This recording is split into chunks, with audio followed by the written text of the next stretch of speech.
Hey guys, it's your host, Bailey Cartwright.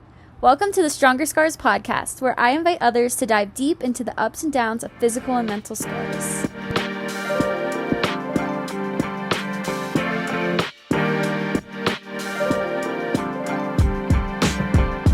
Hi everyone, welcome back to this week's episode of the Stronger Scars podcast. This is my first in-person episode since Notre Dame. Really? Yeah. Yeah, I didn't know the camera shot would be like knee up, or I would have worn any other pants. I would have worn anything else. I didn't know we were doing a video. I would have done something with this hair. It's fine. Well, it's fine. You're lucky because most of the listeners are on just like a regular podcast platform. I only get to be on YouTube. But They don't want to see this? I like to give the option. But everyone, we are joined today with Pat Johnson. Hello. If you guys listeners. remember the Leprechaun at Notre Dame. Yes. Washed up. Oh, washed up. But I told my mom that you were coming on the podcast, and she said, "Oh my goodness, you have to make the title Life After Leprechaun." That's what we're talking about. That's the title, Life After Leprechaun. I'm kicking my shoes off, listeners. So, yes, welcome to Pat. Pat, introduce yourself for those who may not know you. Sure. Hi, my name's Pat. I went to Notre Dame, Fighting Irish. I was a member of the cheerleading team for 3 years. I was a leprechaun for 2. That's our mascot. That's our I was like I didn't wear a funny fuzzy head. It was just me in a suit. Yeah, some people are offended by it too. I love that about our mascot though. Yeah, that we're people. Yeah. Dude, it's weird. You get like 1 or 2 years of your life where you're a D-list celebrity. Yeah. It's amazing. Cut the line at bars. You know how many Christmas cards I was in? So you are because I remember who was before you? Yes, Connell. And his face Great was guy. like everywhere. And then it was like your face everywhere. Like you were on a commercial and everything. Yeah, where's my face now? They're like, dude, Life After Leprechaun is less exciting, dude. It's a lot less exciting. Okay, sorry, didn't mean to cut you off. Let's back up a little bit. Pat was on the podcast before, way back. Were you? 3 times. Yes, I was on. You co-hosted a few times. You call that a co-host? Okay. One time you were like, Pat, you're my co-host, and let's get ready to go. And then I was like, I don't really like having co-host. Yeah, I was like, I'm the co-host, and you're like, guest. Let's leave it at fucking guest. Because I feel like I talk a lot and you talk a lot, and it's just like it was too much talking. I'm not even listening right now. I'm already thinking about what I'm gonna say to you. So no, but Pat's a great guy, and when he came on for his episode when he wasn't co-hosting with me, we talked about his ACL injury. What I think is really interesting about your injury is when we think cheerleading, it's like very feminine and like you just stand up and dance. I'm a little okay, yeah. Yes. But what I think is what I loved about having you on talking about your ACL before was like, no, this is a very hard sport. It's masculine. It takes a lot of like lifting. Sure. It's just as hard as other sports. So I thought you getting injured while doing that was not good for you. That'll stick it to him. I thought it was good to talk about. So kind of throw back a little bit before we get into other things and talk a little bit about that. Yeah. So I'll talk to you. ACL torn. I had some tears, and I believe my complex tears, my medial meniscus. So the way that was explained to me is like if you have a rope, if someone took a slice from a little bits apart. So there's a lot of scarring and cysts. And this happened very end of my senior year. This was probably April or May, and I was due to be the football leprechaun and start, doing everything in that coming August. So about 4 months later. So it was a lot of pressure. It wasn't diagnosed for a while. People thought I had problems with my IT bands, or they said, oh, maybe it's your PCL, this, that. But then, I got an MRI, and those kind of tell all. And it was very torn, which makes sense. Like I don't know. I've always been, I don't know if I was raised this way or just me as a person, but I knew something was wrong with my knee. And then literally maybe 2 days later, I went running on it, and I tore it. You heard an audible pop.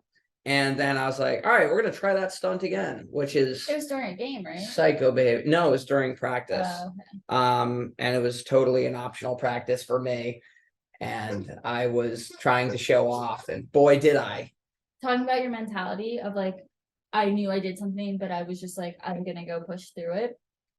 I think that's like something that a lot of us struggle with, but kind of talk about that in the realm of being a male cheerleader, because I just like, I don't think enough people know about like what you guys do as male cheerleaders, and I just think it's kind of interesting to talk about because it's a very hard task. Yeah, I mean, also co-ed cheerleading is kind of niche.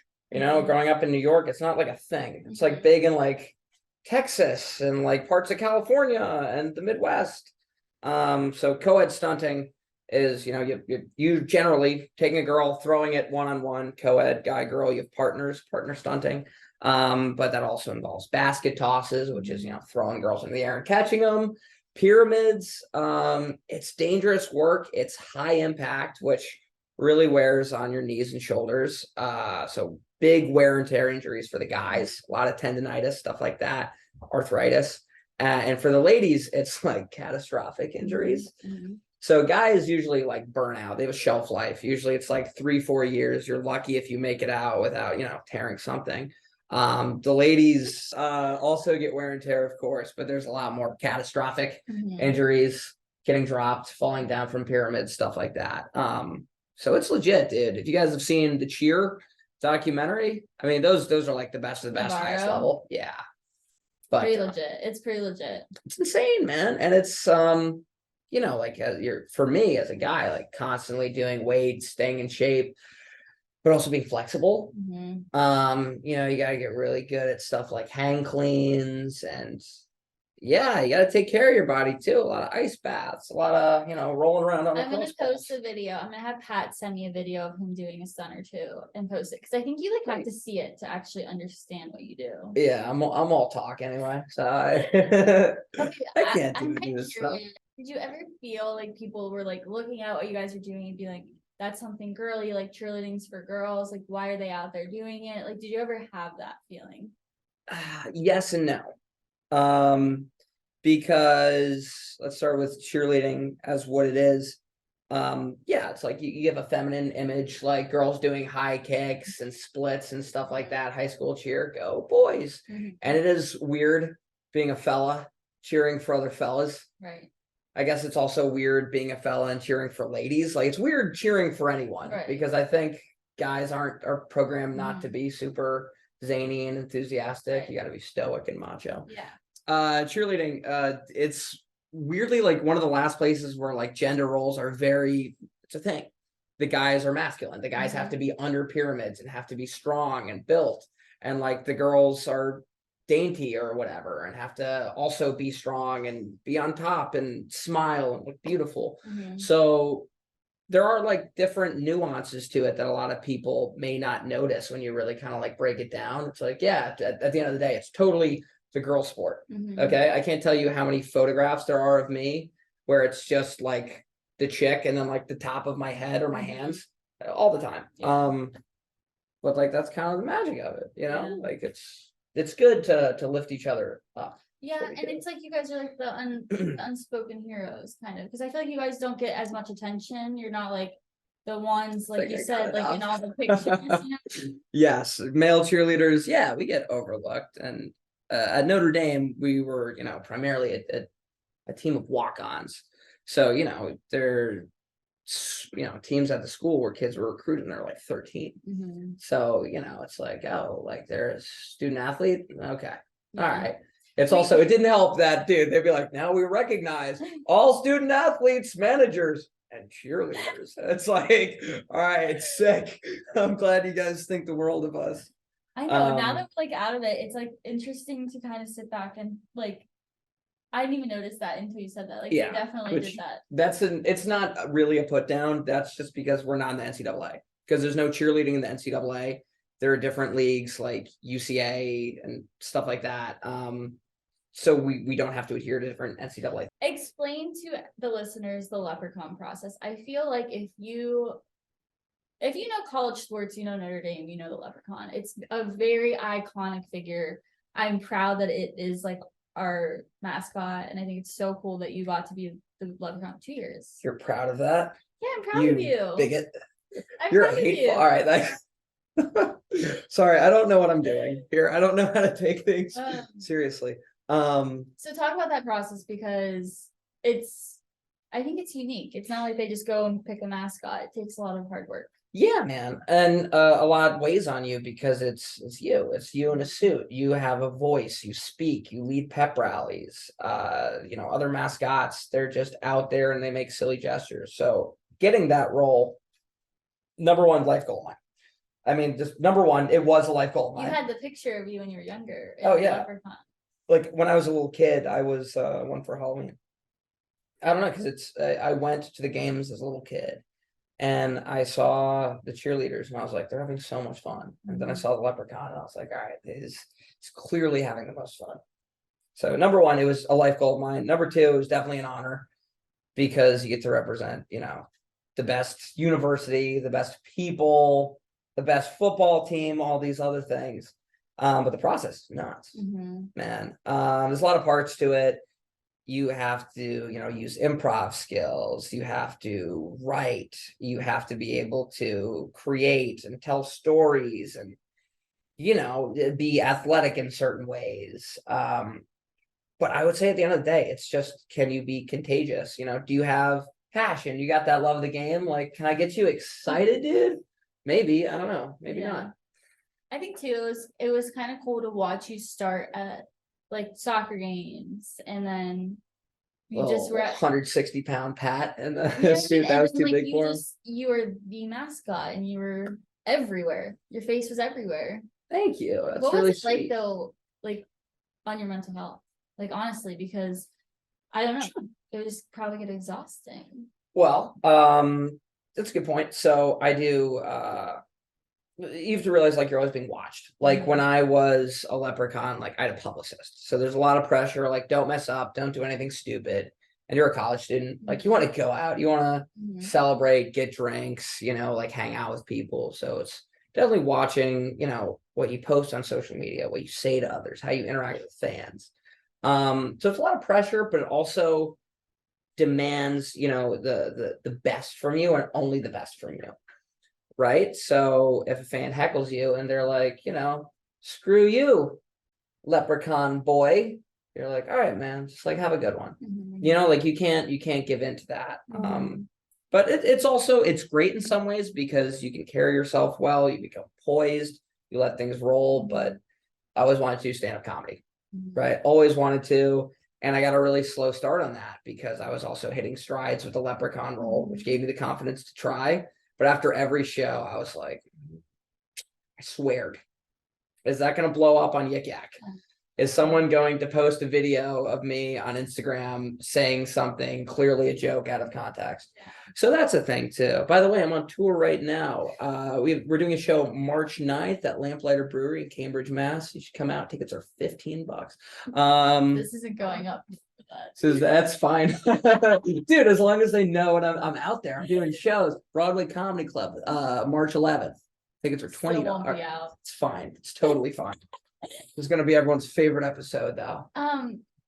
Okay, I think it's interesting. I want to talk a little bit about this like whole fulfilling your dream thing.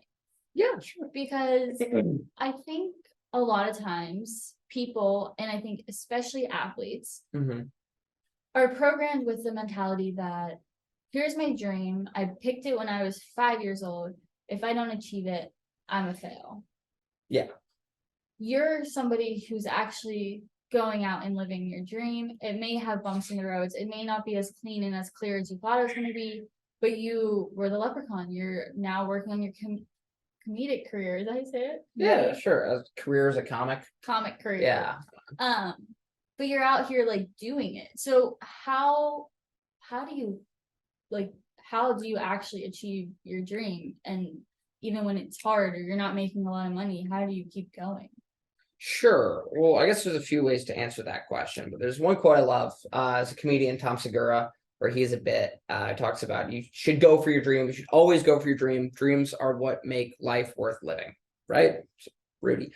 But you have to understand that your dream may not work out in the exact way that you want it to, or might not work out at all, but it's still the pursuit of that dream that'll leave you feeling fulfilled. It's doing something, it's trying something. So the Leprechaun dream was one I got. I really wanted it. Since I really wanted to be the number one guy. And there were points where in my head, I was like, well, it's too late. I can't be the number one guy. I'm going to graduate, and then you make certain choices. It's like, well, I was thinking of staying for a grad year anyway, and I was able to become the number one guy. Or, oh, no, I can't because I'm going to be injured and I have an ACL tear. Then I can't do all the stunting and flipping that I want. So things can happen if you set goals. Like, you can always make it happen, but it might not be that idea, that picture, that tunnel vision thing you have in your mind. That's me, dude. Like, I get crazy tunnel vision. Yeah. Because I know what I want and It's I go hard after not it. to. And then it's Yeah. like, I do the You same know thing. this with your experience with I soccer, do the for same sure. thing. And then I'm so hard on myself. Like, if it's not that perfect picture, I just like go into like this hole. And I'll get out of it eventually. But you dig yourself in a there, place, right? go there. And it Because sucks. how much weight do you put on this in your mind, like a binary thing? It's like, this will happen or won't. And if your life kind of surrounds around one goal and it's not happening, then what am I doing? All these choices are to get that thing and it's not happening. Yeah. But life isn't like that. There's so much more to it, and it's also, I don't think anyone can label themselves as one person, because I think that's crazy. You are not just a soccer player. You're a podcaster, you're a wife, you're a student, you're funny, you're smart. Like, there's so many other labels. And I think anytime someone says, I'm a comedian, I'm a leprechaun, that's crazy, because if that one thing goes away, they're shit out of luck. Yeah, they're done. Leprechaun rolls over. I'm like, just pat now. Like, well, that's why so many athletes struggle when it's time to retire. Right. I don't think I've always wondered this question, like, is it the way that we approach athletics, or is it just the person themselves? And I don't know the answer to that, but I think that more people than not struggle with that when time's up. More people than not struggle with the fact of a huge identity crisis. I think a lot of it has to do with the degree. And like, when you play sports at such a high degree, it's like, all right, Ronaldo's a soccer player.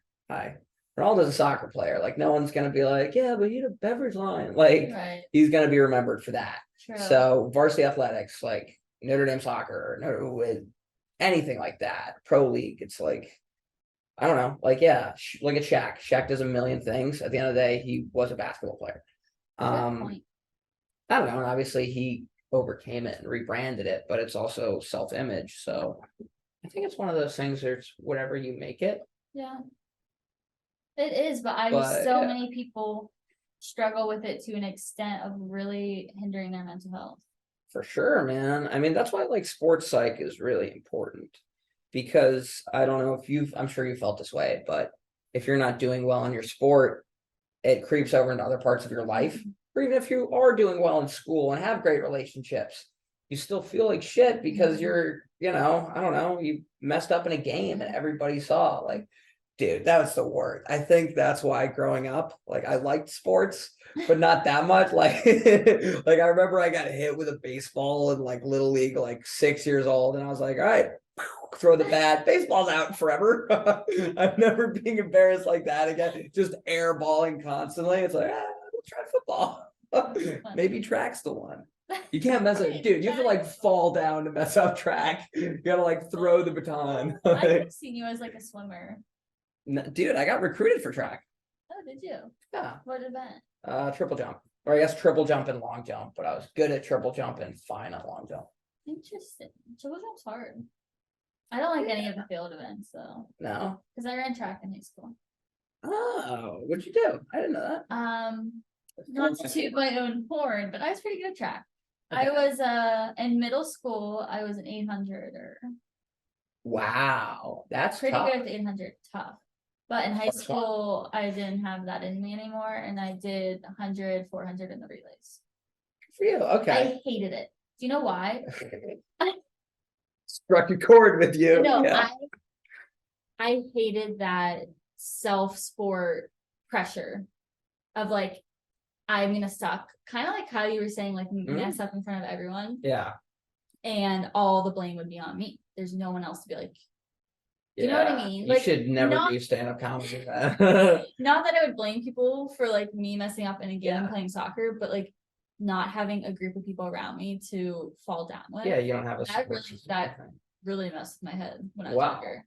I will say, going from cheerleader to leprechaun, yeah, I've experienced both sides of it for sure. I mean, usually when the leprechaun messes up, he's alone.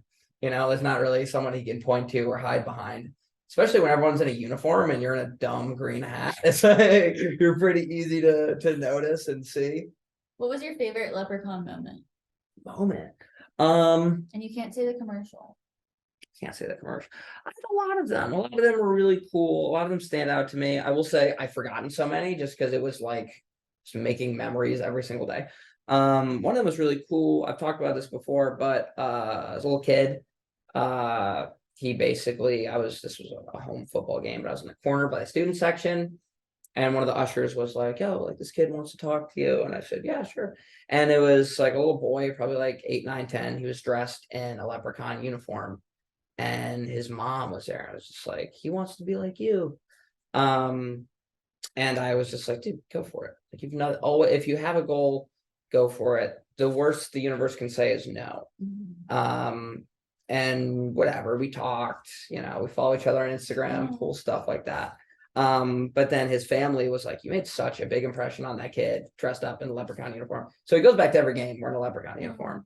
But they hit me up. They're like, hey, it's his birthday. Like, will you send him a video? I was like, done for sure. That'll be $5.95, but yes, done. Like, no, I sent him the video, and they sent me a video of him opening it, and it was just like immediate tears out of him, which then made me like happy, sad, and I don't know. I will say what I learned from that is like never second guess that your actions don't have significance to other people. Like you can impact other people's lives immensely just through small acts of kindness and I don't know, even just being around. Your presence matters to a lot of people. I think that's really sweet. Dude, look at me on my soapbox. Telling people like I'm pretty great. I have a lot of interesting experiences, and you should be more like me. I think too, like not to brag about our school, but to brag about our school. Like me and Nick talk about this all the time. Like we definitely like there were so many times when we were there that we weren't appreciative of it, and we were just like, "Oh, I'm tired. I don't want to be here." But now looking back, like it's just like it is magical. It's like everyone just like wants the best of everybody, and I just like that story makes me think of that because it's just like what like the leprechaun can make somebody cry because it's just like such this like magical thing. Yeah, do you know what I mean? No, the quality of person at Notre Dame is unmatched. Like I think in pretty much any other community you'll go to. Like it's just people that want to help each other and have so much to bond over. I don't know, like yeah, dude, I was hard to get into that school. As you know, as a waitlisted person, it's very difficult. But why did I get waitlisted? Maybe I wasn't ready. Maybe I had to show them I want it. Maybe I had to earn it. Well, I think what's interesting, and I feel like Notre Dame attracts two people. The one side is the legacies. She's like rich kid. No. Legacies of all the people who are like you and have pictures when they were 6 years old. Like I promise we didn't donate a building. Or like they have these pictures from when they're 6 years old and they're like, I'm going to Notre Dame. And then there's people like me. And I found out about Notre Dame my freshman year of high school when I was being recruited. And I was like, a lot of people like yes, I like this place and I want to go there.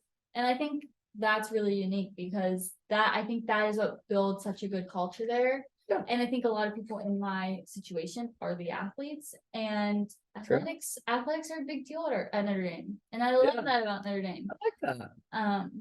So yeah, I just think that is kind of like what builds such a good culture. If you guys are watching this on video, I'm sorry. Yeah, I'm not sorry. This is product placement, dude. Okay, we're gonna take a quick break from the episode to talk about our sponsor. Looking for a fun retro take on fitness? 8-Bit Nutrition takes the nostalgia of video games and brings them into the gym. Packed with protein and low in calories, 8-Bit is perfect for those trying to bulk up or those trying to trim down. 8-Bit's plant-based formula will help level up your fitness. I've been using this protein for about 2 weeks, and I am very picky about protein taste because usually proteins just taste super chalky, and I'm just not a big fan, but I drink it because I know it's good for me. But honestly, we were like downing this stuff with just milk and the protein powder, which is unusual for me. So I promise you guys, it tastes good. And I was telling Pat earlier, I think it's pretty unique that there's only 100 calories per serving, because I think a lot of times people don't want to eat protein because of the calorie. So I think it's a really good balance. My mom, especially, if you're listening to this, she's always like, I can't eat protein because of the calories. So yes, you can. I think this is a really good starter protein also for people who are just getting into protein because of that stereotype that they had previously. I'm telling you guys, it's very good. It's plant-based, which I used to be vegan. I know I have a lot of vegan friends out there, and yeah, we love it in this household.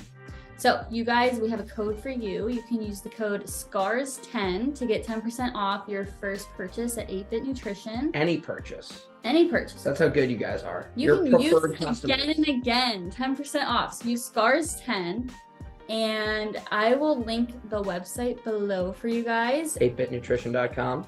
And I'm telling you guys, try it out. Let me know how you like it. And yeah, big part of injuries is your nutrition. So start with 8-Bit Nutrition. All right. And back to the show, Bazinga. Okay, so let's kind of fast forward a little bit. Let's talk about what you're doing now, because I feel like you honestly lived this like dream of a college career. And like, now what? Now I'm bozo. So another thing I love about Pat is he did a 5th year. Now your life's boring. You did a 5th year to be the leprechaun. And like when I started, also to get an education, but that's fine. No, but like most of the time when we think like you do like a 5th year, it's like football. And I just think it's sick that you got to do it to be a leprechaun. So before we move on, let's kind of talk a little bit about that, because you were coming off the ACL injury. You were like, should I even do this? Like, am I going to be able to do this? And then you did it. I did it. Yeah, I overcame. I helped fade my scars a little bit. No, dude. Well, okay. Well, how did I come back from it? I mean, it's being dedicated. Like, I just got crazy in the gym. Crazy. Yeah, you think so? Yeah. Thanks, man. That means a lot to me. Just strengthening my legs. Because do you remember how top heavy I used to be? I used to have little skinny chicken legs. You didn't get the surgery. No, I didn't. Oh my gosh, back it up. Dude, I'm raw. I'm just out here with one ACL. I remember this now. Okay, talk a little bit about that real quick, because I can't neglect that. That's huge. Okay, my ACL popped, tore, right? They figured it out, and they were like, "Hey, dude, man, your ACL is messed up.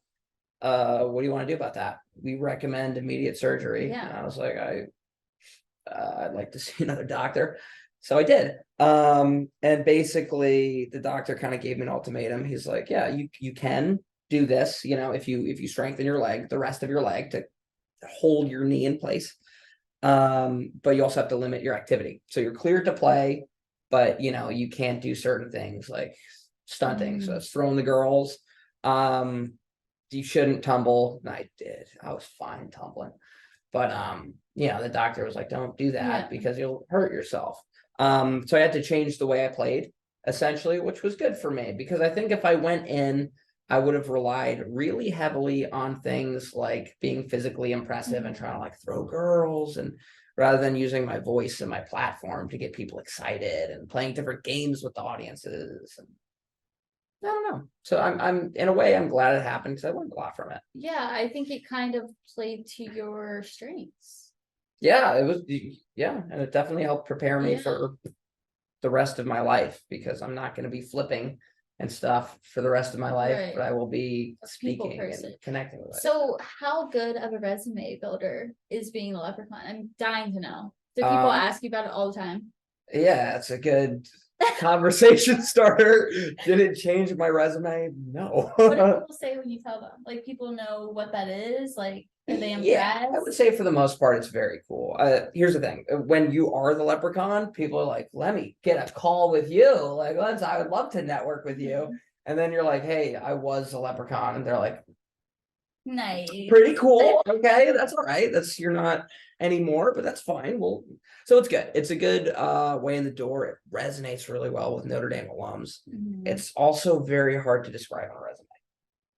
Because I'm going to be honest, like the intangibles, the role itself, the responsibilities, it's a lot. I learned so much. I used every soft skill, and then trying to boil that down and sell it is hard because people, at a big company that have no connection to athletics, or you were a leprechaun, a cheerleader and leprechaun. Okay, you did a lot of dance moves. Is that what that is? Or you sweat a lot in a big suit. So I didn't get a publicist. Yeah, I mean, she worked for the university. Wonderful woman. She's great. I loved her. Love her. She's great. Yeah, but it's always like, be careful what you're doing. Like, but it's also like with the whole protecting your image, protecting the university's image, it's so many opportunities as well.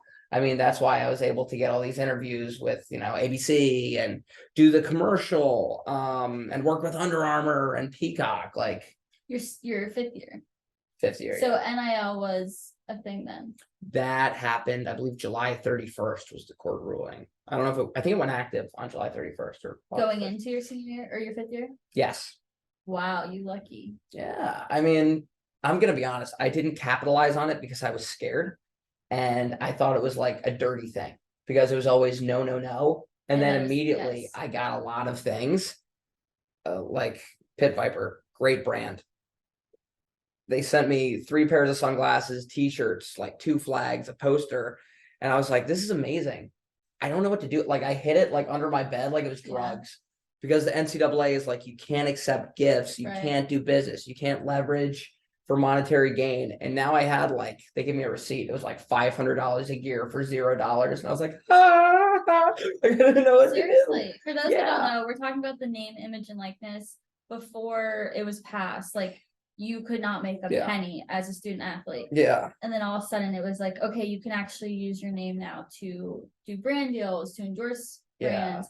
And I mean, I think it was a long time coming. I think it's a good thing now. I'm upset I didn't get to make out on it, but she's jealous. Yeah, I am. I would have been out there grinding. You would have been. I did I'd work with this Charlie Caps hat company. So they would make customized hats for different area codes. I didn't see any of this on your Instagram. Yeah, because I didn't leverage it well. I was afraid to post stuff, dude. What did they say to you?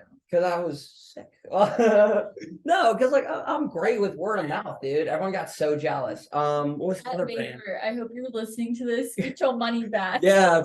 Pit Viper's gonna send me an invoice and be like, fucking $500 negative attendance, libel and defamation. Lawyer up. No, I worked with Fit Aid. I really like Fit Aid, dude. Fit Aid's great. What's Fit Aid? They make energy drinks, but they also make recovery drinks. So it's kind of like Liquid IV. They're wonderful. They treated me really well. Really nice people. They would just send me packages. Don't talk about too much. This isn't their podcast. It's not their podcast. It's not. It's 8-Bit Nutrition podcast. I remember my last game. What was it like? I was done, dude. I was cooked. I was so ready to be done. Yeah. Well, it was just because this was a game that felt pointless to me. It was finals week, and they were like, hey, we would love for you to make an appearance at a Notre Dame baseball game. And this was the first time there had ever been a leprechaun at a baseball game. So I didn't know what to do. There was no oh, you should do this, you should do that. Also baseball, it's when do you really cheer? You can't cheer when they're pitching because it's quiet. Do you cheer when they're batting? It still feels inappropriate. Yeah. No one else is cheering. So you throw a couple t-shirts, and I stayed for I think 4 or 5 innings, and I was like, this was fun. I gotta go. That's okay. That's I always wanted this glamorous last soccer game. That's the same idea. That kind of sucks. Yeah. That was your goodbye. Yeah, but it was it really, I live on, I guess probably my best goodbye was being on the Stadium Cup this year. That was pretty cool. It was cool. That was sick. That was insane. I needed that so bad. Dude, I was just getting rejected from every job, sitting at home. That's crazy to And me then I that got this that. wasn't like, people weren't just like flying to try to get you employed. Yeah, I mean, no, they weren't. But it's also like, again, I had such crazy tunnel vision. I wanted to work in media and entertainment so bad. I wanted like what, maybe one of 3 companies I was Yeah. really applying to, and they didn't want me. But that's okay because you can't make someone fall in love with you. You gotta move on. Do you have something else going on? Maybe I do. Maybe I'm projecting on the entire audience. Okay, so yeah, let's move forward a little bit. She's like, we're actually done. This is getting very weird. Let's move forward a little bit past like Sure. athletics, Notre Dame. Like we had a good time. I think my life was good, your life was good, I'm sorry, go ahead. but we grew up, and I feel like a lot of my last like Speak for yourself, my man. my most recent episodes have been a lot about like identity crisis and like the aftermath of having this athletic career. Like, then what? Mhm. So talk a little bit about what you're doing with your life now. I Yeah, I started. still don't even understand everything. So let's hear it. Sure. Sure. So as you guys probably figured out, me and some friends in the South Bend, Mishawaka area, we created a nutrition company. It's plant-based protein powder. We worked on that for about 11 months to launch. We launched in January 2013. It's been great. It's fun. 2013? 2023, sorry. Sorry. Yeah, we launched 10 years ago. I was a 14-year-old entrepreneur. Who cares about plant protein? Yeah, we just launched. So that's one thing. I do marketing and outreach. So if you're interested in becoming involved, please message me. We're looking for people to help spread our brand. I do stand-up comedy, which I love. Always wanted to do that. Was always too afraid. And for me, it was actually great. I couldn't get a job. I couldn't get any. I was just like bartending and playing video games and sitting at home in my parents' house with. I was like, what did this master's degree do? And I just started going to shows and doing shows, and I took classes, and it was so much fun, dude. And it's very much like sports. And it's like the first time you do it, you're like, I'm amazing. And then you step up into bigger leagues and stop doing shows at school, and you're like, oh, I suck and I'm not funny. And this is such a waste of time. And then you decide if you want to keep trying or not.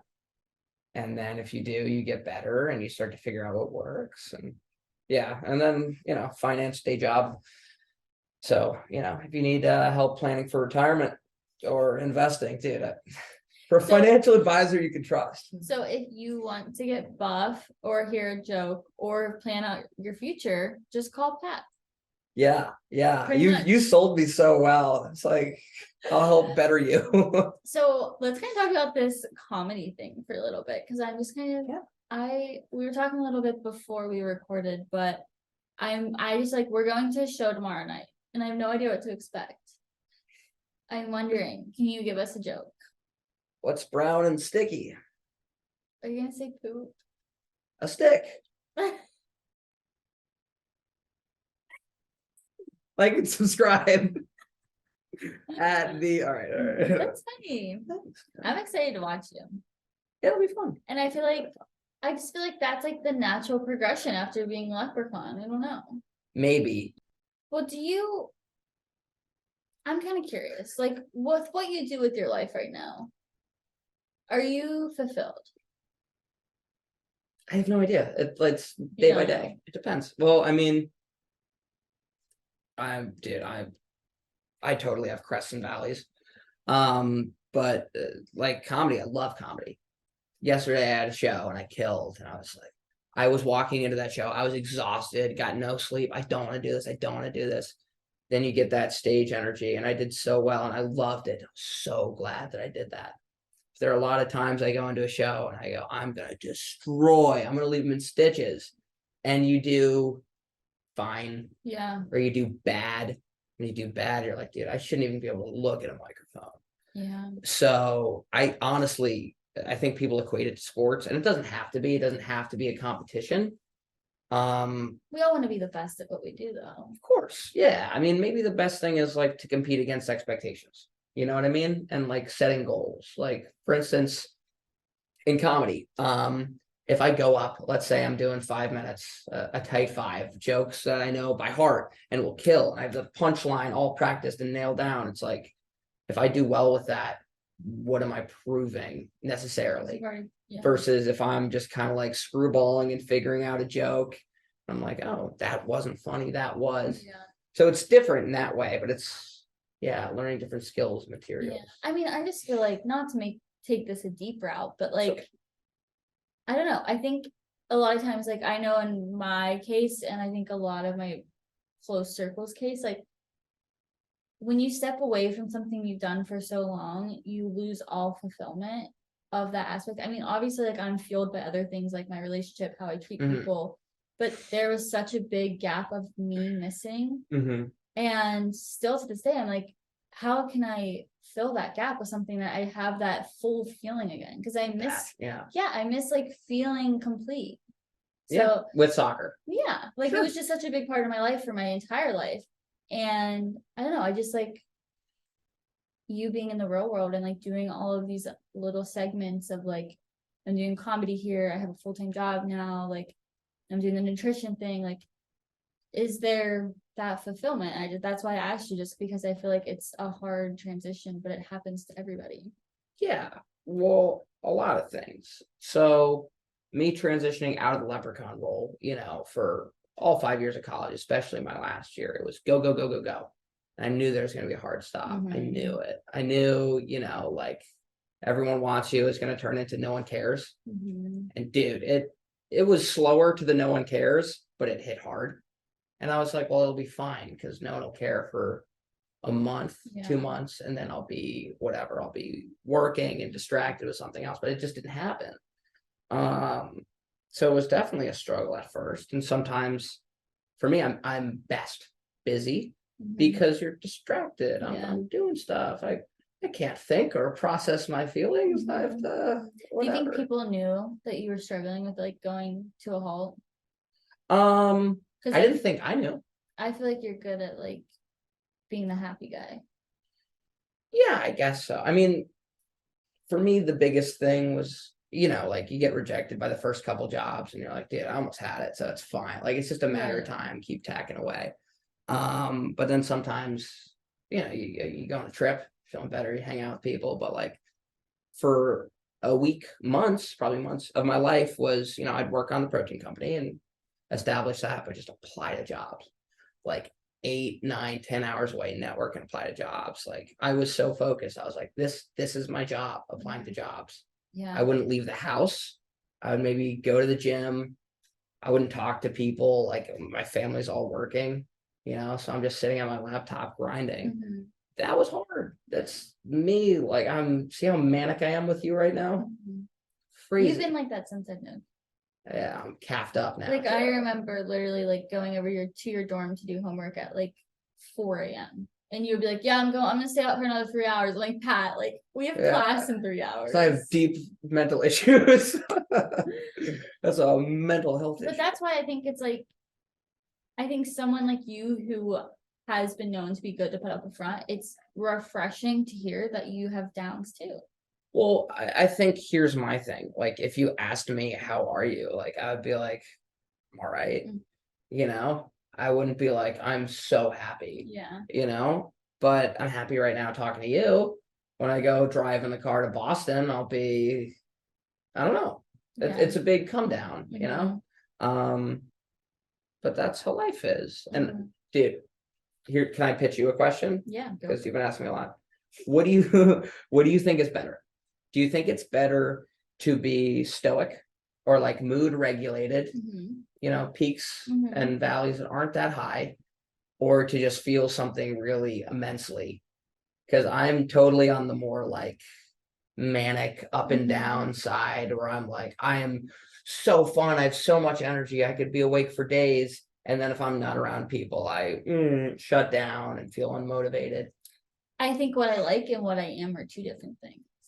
I think I more recently in my life, as I've matured and kind of figured out what I like and don't like, I'm more stoic, and I just kind of, and I don't like this about myself. It's something I'm currently dealing with, is like, I feel like I'm just at one pace every day of my life, and going back to that fulfillment, like Sure. there are these things in my life that get me up in the morning and I'm happy about, but I don't have those highs and I don't really have those lows. I'm just kind of Right. going through life right now. Is that maturity? Is that becoming an adult? Is that I think it's all the changes. I think like, sure? you know, Nick and I don't live by family. I don't love where I'm at. Like, I don't really have friends here. I don't have soccer anymore. Like, I go to school, I come home, I work from my computer. Sure. That's my day. And like, that's fine. And sure, some people may look at that as maturing, and like I have matured so much, but I also kind of miss when I was super excited about something, or Yeah. I was really sad about something. But honestly, there's not been the best thing in my life is my relationship. And other than that, there's not really been anything that has led me to a really high or really low. It's fair. Well, I'm on cruise control.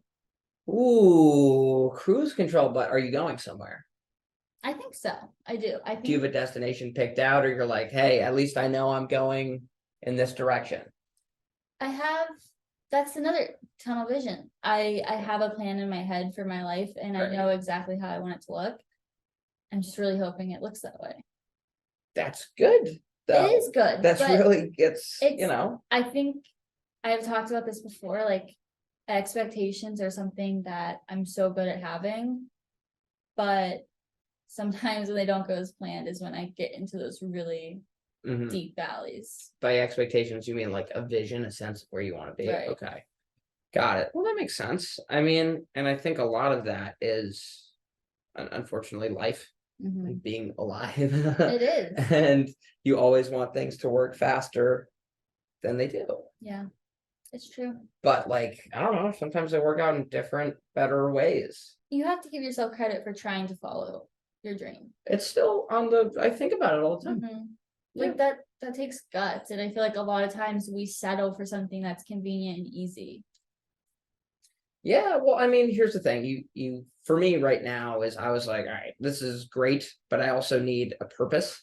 And even my purpose, I was like, oh, like I want to work in this. I want to maybe entertain or whatever. I'm the entertain bug itch that's getting scratched for me right now Yeah. by stand up. Same with acting. I wanted to act. I tried Mhm. it's not like that. I didn't, dude. It's You just gotta be brutal. yourself. I can see acting not being for you. Brutal. Yeah, it's brutal. But yeah, that those itches are scratched. And I also like helping and meeting people. And like as a comic, it's can be very lonesome. It's like, oh, you're really connecting with people on stage, but like no one really most shows I don't really give a shit when it's over. They're not gonna come talk to you, or no one's gonna like talk to you and be like, you know, I really like this joke. I didn't like this joke. Like that writing process and those notes, like 99% of the time it's up to you. You don't know. Saturday Night Live one day. Maybe. Is that like the dream for a comedian? Maybe to host. Yeah, I mean, I guess you could. Being on it is great, obviously. Oh my God, what an honor. But it's also, you know, kind of like a different kind of like sketch comedy. Yeah, I'd love to. If they do, if they called me up, I'd be like, yeah, please, God, yes. Anything. Yeah, no money. This is, you know. Okay, let's move on to the nutrition, the protein powder. Yeah. Talk a little bit about what we were talking about earlier with like, I think you have a good perspective on the gym environment and how like a lot of times people just kind of speak on what we were talking about earlier. Okay. Well, I have a passion for fitness. I really like it. Because it's always been there for me. I know it sounds really corny, but like, dude, I've gone through tough times, but you want to feel a little better, you get a pump in. You can see results and you feel like you're bettering yourself. I also feel like the gym in itself is an extremely equitable environment, right? So you get out what you put in. You can be, you know, rich as Midas. You can't buy a six pack. You know, you can't buy being healthy. You can buy liposuction, but then you have this weird flap thing and it doesn't go away. You actually have to then have another surgery. You're reminded every day. Yes. Yeah. Or you get funny lines and you look like a watermelon. Anyway. So I just fell in love with the gym and, you know, I guess it just became like a part of my life and something I liked. Yeah. So especially like over, I wanted to give that to others. Mhm. So our slogan for 8-Bit Nutrition is level up your lifestyle, play together. So the idea of that is like, isn't everything more fun doing it together and like leveling up? Wouldn't it feel good to like power up in the gym? That's why we're like, hey, let's give a good product that's good for you.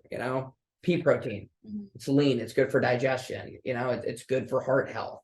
All natural sweeteners instead of like fructose corn syrup. Being someone that's into nutrition, whey protein, a lot of the cheap stuff, it's so much filler. Mhm. So, with everything, there's carcinogens and Let me see it. yeah, of course. So, And you don't know what's in it. We know what's in this. well, that's the thing I want to say. I've learned two things from my few years of TikTok and getting into my own health journey. Sure. Yeah. Always read the label on things, and if there's more than like 10 ingredients, like me and Nick don't buy it anymore. Like we have been very good at like eating whole foods, trying to be as healthy as we can, eating at home. And so like the ingredient list here is literally pea protein, cocoa, Yeah. salt, monk fruit, and stevia. Like what you're putting into your body. I love the packaging. I love the little slogan. Yeah, I think it's a really cool product and idea that you guys. Thank you. have Well, come up dude, thank you for letting me advertise all parts of myself on this with. It's just podcast. a Pat Johnson Dude, podcast. what else do I do? No, I think it's great because it can be discouraging as someone who feels like in college, they're in their prime, they're living out the dream, playing a sport or doing whatever. And then real life comes. And I think it's really encouraging to see that you're making a name for yourself outside of what everyone probably thought was your name. Like you were the leprechaun and like you're doing things outside of that now. And I think that's encouraging for other people who may be in a similar path. Thank you. I will say my biggest fear was that Leprechaun would be the peak. Mhm. Right? Was that everyone's like, you got a commercial, that was amazing. And then they don't hear from me ever again. Or I'm not doing anything because it happens to a lot of people. Mhm. Like they'll go to Notre Dame reunions and be like, remember when I was the leprechaun? Right. They're like, sick. Do you have a wife? Do you have kids? Do you have whatever? So I wanted to make sure that wasn't my peak and always be working on something. And for me, in many ways, it's a rebuilding year. I'm getting my, financial services practice off the ground. We're starting a company. I'm, finally starting to book road gigs. But dude, we're doing it. Mhm. Of course, nothing is going perfectly. Yeah, we it's not just going stopped. Mhm. We just started being people. Right. Good point. Yeah. I don't know. I guess it's just like it's It's the mindset. climb. Yeah, dude. It's also like imagine we just graduated and we just killed it. We were just dynamite, succeeding at anything. What would that success even mean? That's It true. would probably be very sad and empty. It's true. Yeah. Well, I think also like this is just a more practical thing, but when we graduated from one of the best schools in the country, I was like, I'm gonna walk out of here making a crap ton of money. I did. I figured that my degree was going to put me where I needed to be. Yeah. And it's more than that. It's hard work. You're still- starting from the bottom, you're building your way up. And I think that's important to highlight because Yeah. it's tough. And it's like your athletic career on steroids because no one cares about that anymore. Yeah. That's like you did soccer. That's sick. But Mhm. it's like, are you working? Like, Yeah. do you want to have enough Can you money to have a support your family? Yeah. Seriously. Yeah. Are you investing? No. Are you high right now? Do you ever get nervous? Well, I think those are all the questions I have. Is there anything you want to talk about or bring up? I don't know. I guess just to relate to your point, I felt the same way. I graduated with 2 degrees from that school, and I was like, I can do whatever I want. The world was like, Is that why you were smiling when I said it? yeah, because I was like, dude, I like sat on my ass for 6 months trying to get a job. But yeah, I think you have to be adaptable, and I don't think I'm an adaptable person. Yeah. But that's fine.